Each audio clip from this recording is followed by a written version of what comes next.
Hello, in front of me I've got Samsung Galaxy A3 Core. Today I'll show you how to manage Google Pay app. As you can see, this is the main screen of Google Pay, and here we can fast add a payment method or add a card.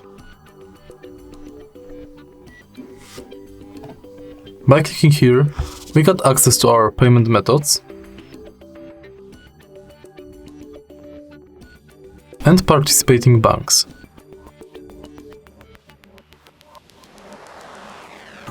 This is the list of all banks participating in Google Pay.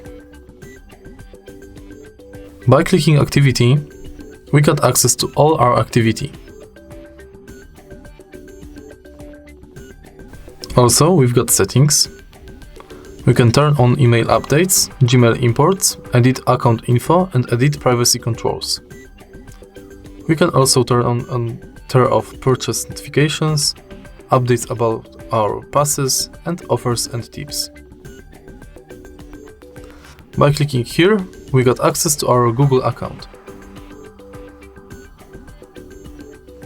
If you find this tutorial helpful, please leave like, comment, and subscribe.